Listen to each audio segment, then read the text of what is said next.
Okay, this is a review and commentary of Caring for Our Body. This is a part of the Blue Ice Rainbow series. This is book 7. This is one of the largest books in the series, if not the largest book in the series. And there's about 180 pages total in the book. So if you account for the actually it's 171 pages. If you account for every other page having call outs, then the book is about 85 pages. It's a smaller book, but it has a lot of information. The editor's preface has great information, so I'm going to read a part of that, and then I'm going to read about thought forms. Editor's preface. Caring for our body. What does that mean?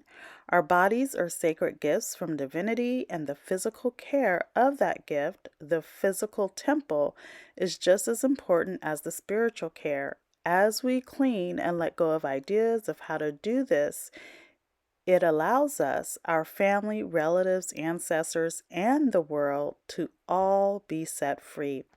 Self-identity through Ho'oponopono, SITH, is a process to clean and release memories that show up as stress and dis-ease.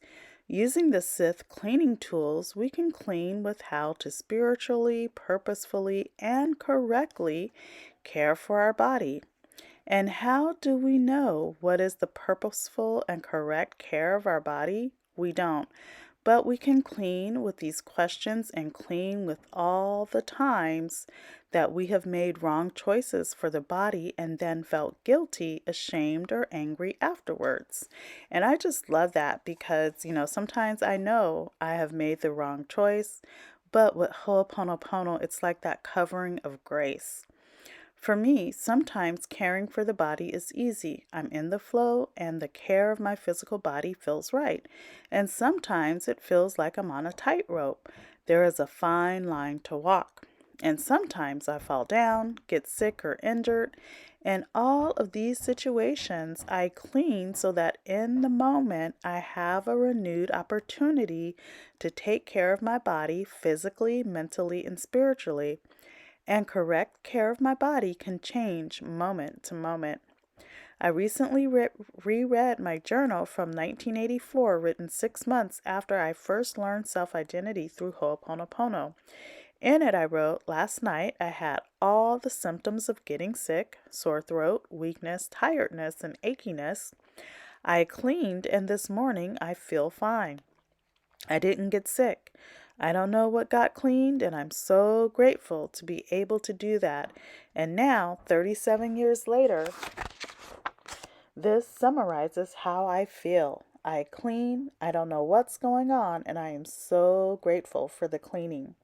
I'm so grateful to clean with the creation of this book. As I read and reread these pages, I am reminded again and again that the cause of stress and dis-ease in the body are thought forms. As we clean with these thoughts, the body can change.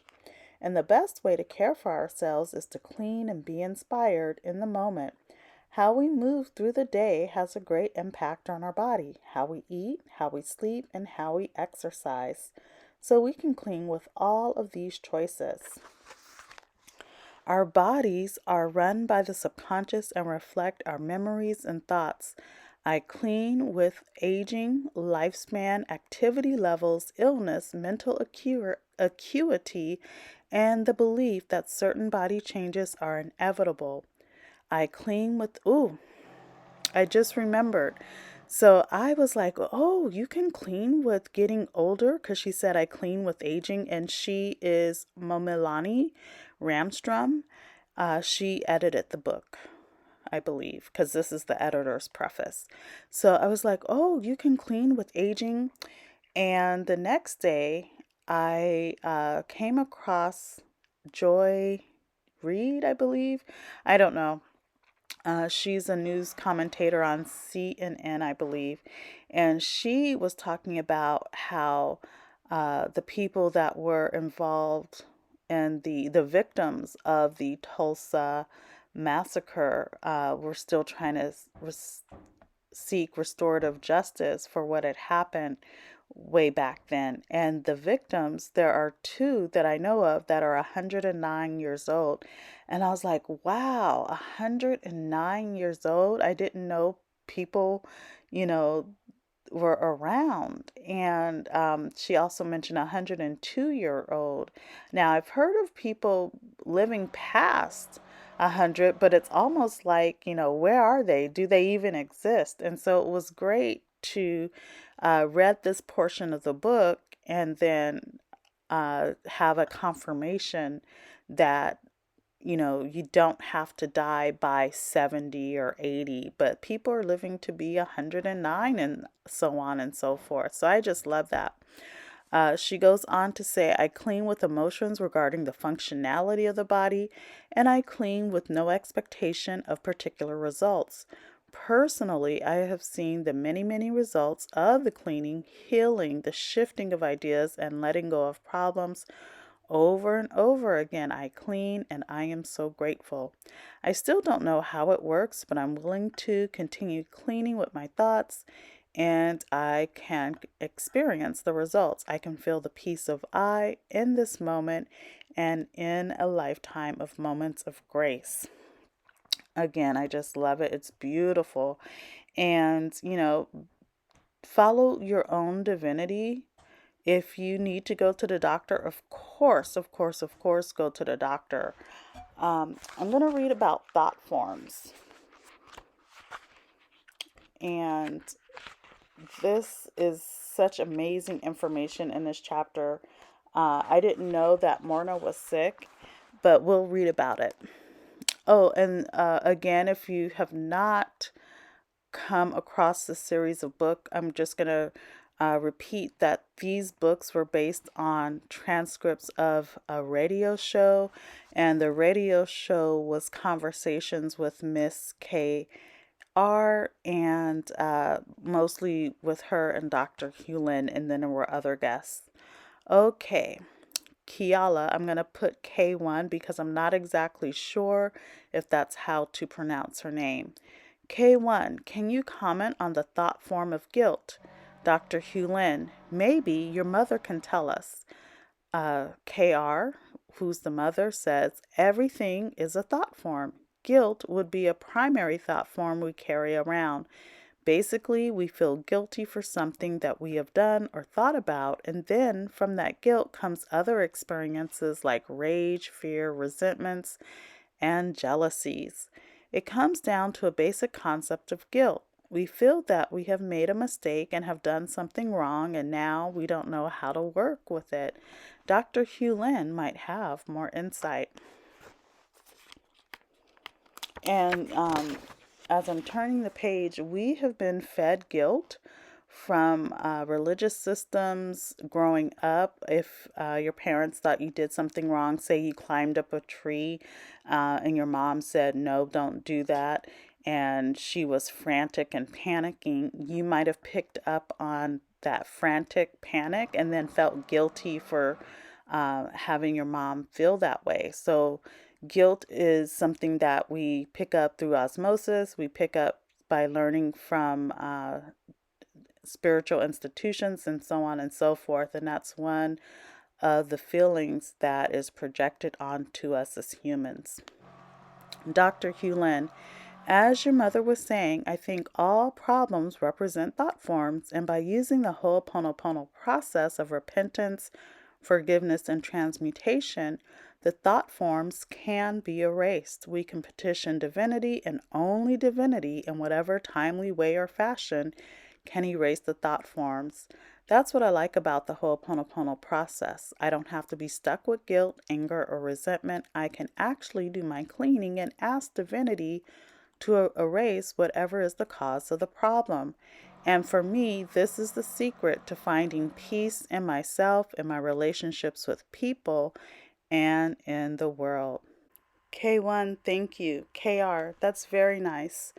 Thank you, K1. I think it's beautiful that you just start doing the cleaning when you see something. Dr. Hugh Lin, you mentioned that without judging or thinking, we can get to the cleaning. We don't know the soul, but our experiences are our responsibility, so we can clean when people tell us something. Or if we have a dream, it's important when we dream, even when we can't tell what it's about, to include it in the cleaning. There's always a connection you have with people, or they wouldn't say anything to you. A connection with the baby that's crying, or you wouldn't be hearing it.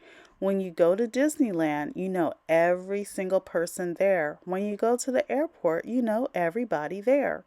When I watch a movie, I love looking at the credits of the movie. My goodness, the people.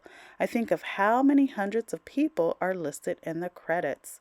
Hundreds of people have participated in the hour-and-a-half movie, and so when I get to the cleaning of the movie, I realize that maybe that's why I'm watching this movie, because of the guy who did the editing. Wow. We don't know our connections. It helps us to do the cleaning under any circumstances, whether people are mentioning abortion, miscarriages, or deaths in the family. What people are willing to say to us is really a blessing and an opportunity to clean. But sometimes it's hard to take. We get into judgments, absolutely. Morna could see this. When her daughter was born, Morna had severe cancer and she was crawling on the floor in terrible pain. And then Morna went to a doctor just to get a diagnosis, and he said, "Yes, you have cancer. You're expected to die." And when she got home, she began the Ho'oponopono. She showed this to me, and there were hatreds and things. And so she began to clean with this, and then she got out of that experience, and she was a healthy, strong, and confident woman. Dr. Hulin, well, what does that tell us, KR? Maybe there's something that should be said. KR, well, Morna emphasized two aspects with Ho'oponopono. Number one is the relationship between the conscious and the subconscious. This is critical, but for the most part, the subconscious is so squashed that we don't have any connection with it at all. And the second part is that everything is a thought form, and so even this experience of having cancer at the physical level is a thought form. And as a thought form, we can then go within ourselves and work on it and then allow it to be released. Once that thought form changes, then the physical has to change. It's like a magnet on the refrigerator. You can't stick a magnet on glass or wood or plastic. It has to be metal. It has to have that attraction to stick to it. So those are the things that Morna emphasized to me, and she just worked on that. And it was really tough, but she became healthy, and to find that cause, well, doctors couldn't do it. I was just listening to a show with Morna in it, and she was saying that when you take things from Hawaii, like rocks or boulders or branches, anything of nature from Hawaii, sometimes people get sick, and the doctors can't cure you. It's a thought form of the rock, and it's almost like it's an accursed object. And I don't know how it all works, but I have reverence. I've been to Hawaii, and I definitely made sure not to take any rocks. It's like I don't want to have any wrongness between me and the nature spirits of Hawaii. Ho'oponopono means to make right, and I've been trying to do Ho'oponopono ever since I've heard it, although I did take a break here and there. But for the most part, I'm trying to get my life together, get my life right, have everything right around me through doing Ho'oponopono. So, yeah, I'm trying to just be right with everyone and everything. Okay, and then KR goes on to say, we're experiencing an illness. That's the story. And a lot of times when we work with somebody, we say the thought and believe the story. That's the story. So people, they might say, many times, I'm sick, I'm sick, I'm sick, I'm sick. Now, I have a diagnosis, and I'll say the doctor diagnosed me with this, but I don't claim it, and I'm believing for my healing through Ho'oponopono. Of course, I'm still doing what I need to do on the medical, physical level, but I'm also going to the spiritual level as well. And that's what my divinity told me to do. Again, follow your divinity, follow sound medical advice. Okay, so that's the story. Morrnah went to the doctor who worked with cancer, and he said, okay, you're going to die, but that's a thought form. I know it's hard. I know it's hard. I get stuck all the time. I think, oh, this is a contract. I got a lot. It's a debt, but it's not. I can unravel that feeling that I have. So we're going to work on the thought forms of that and then allow whatever is correct to unfold. I remember Morrnah often worked with this. Okay, and then that's it for that chapter. The next chapter is food and care of the body. But, this book, just that section alone had enough to chew on. And, I'm going to reread this book over and over and over again because it has a lot of information. If you want to know, I don't know which video it was because I was binge watching the channel, but if you want to know the channel that the video is on, let me know. And of course, I'm going to give this book 5 out of 5 stars. If you're interested in purchasing the book and other books in this series, I would recommend that you just get all 8 books and save on shipping. The shipping is, I believe, $9.99 per book, but if you get all books, the shipping ends up being $14.99, I believe, if you're in the United States in particular. The first book I had not recommended, but as a part of the series, I would recommend. The first book just has basic information. That's why I didn't recommend the first book, but I believe I'm going to recommend the whole book series or every book in the series because from what I've read, I believe I've read 6 books and the books are just mind-blowing, and I'm grateful for the information and the legacy that Morrnah has left behind. So even though I did not recommend the first book, I would recommend the whole series. I would recommend it because it's part of the whole series, if that makes sense. I hope that makes sense. Anyways, that's it for this book. Let me know if you have any questions or comments. I'll talk to you later. Bye.